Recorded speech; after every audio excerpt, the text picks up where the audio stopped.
ఈ వీడియోలో మేమిద్దరం ఎలా ఫ్రూట్ సలాడ్ చేసామో చూపిస్తాను. అలానే ఆ రోజు గీతమ్మ బర్త్డే అయ్యేసరికి ఇంకా మేమిద్దరం వెళ్ళి ఇలా ఫ్రూట్స్ అన్నీ తీసుకొని ఫ్రూట్ సలాడ్ అయితే చేసామన్నమాట. అది ఎలా చేసామో చూపిస్తాను, వీడియోని లాస్ట్ వరకు చూడండి. అంత ఎండలో కూడా వండేసుకొని అయితే వెళ్ళామన్నమాట. ఫ్రూట్స్ అన్ని కొనుక్కొని వచ్చుకున్నామైతే అసలు ఎలా కొనుక్కోవాలో కూడా తెలియదు అనమాట. వాటి క్యాలిక్యులేషన్స్, ఫ్రూట్స్ ఎలా తీసుకోవాలని. ఇంకా మాకు ఎన్ని ఫ్రూట్స్ కావాలో అన్ని అయితే తీసుకున్నాము.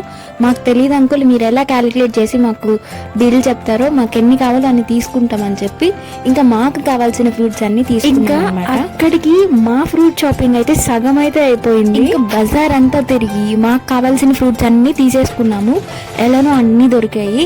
ఇంకా అంత ఎండకి దాహం వేస్తుందని చెప్పి మసాలా సోడా తాగడానికి ఇంకా షాప్కి వెళ్ళామన్నమాట. ఇంకా అక్కడ వెళ్ళి కొంచెం మసాలా సోడా అయితే తాగేసాము. తర్వాత ఫ్రూట్ సలాడ్ అంటున్నాం కదా, ఖచ్చితంగా ఐస్ క్రీమ్ వేయాలి కదా. ఇంకా ఐస్ క్రీమ్ షాప్కి వెళ్ళి ఒక పెద్ద ఐస్ క్రీమ్ అయితే తీసేసుకున్నాము. ఇంకా మేము ఇక్కడ చేసిన సాహసాలు అయితే అసలు చెప్పవలేదు. బండి ఎక్కడ చూసి అక్కడ ఆగిపోతుంది అనమాట. లాస్ట్కి ఇంటి వరకు కూడా రాలేకపోయాము. దగ్గరకు వచ్చేసరికి బండి ఇంకా పూర్తిగా ఆగిపోయింది అనమాట. అసలు ఆన్ కూడా అవ్వలేదు. ఇంకా సరే అని నడుచుకొని వచ్చేసాము.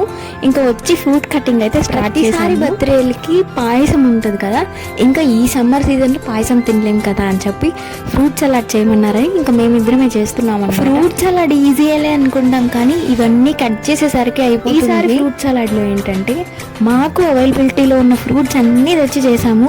చాలా అంటే చాలా బాగా వచ్చింది. ఈ సమ్మర్ సీజన్కి ఇదే బెస్ట్ సలాడ్ అనే చెప్పాలి. అమ్మ వాళ్ళు చిన్నగా ఉన్నప్పుడైతే వాళ్ళకి మంచి ఐస్ క్రీమ్సే దొరికేవి కాదంట.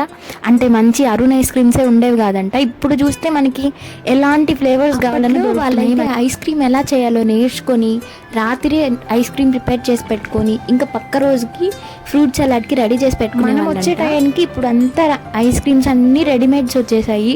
చాలా ఈజీగా అయిపోతుంది. అప్పట్లో ఇలా ఉండేదే కాదంట. వాళ్ళే అందరు కూర్చొని ఇలా ప్రిపేర్ చేసుకునే ఐస్ క్రీమ్ అయితే ప్రిపేర్ చేయలేదన్నమాట. వెళ్ళి షాప్లో తెచ్చేసుకొని ఇలా ఫ్రూట్స్ కట్ చేసుకొని ఫ్రూట్స్లో అయితే మిక్స్ చేసేసాము. చూసారంటే most of the videos family గ్యాదరింగ్సే ఉంటాయన్నమాట.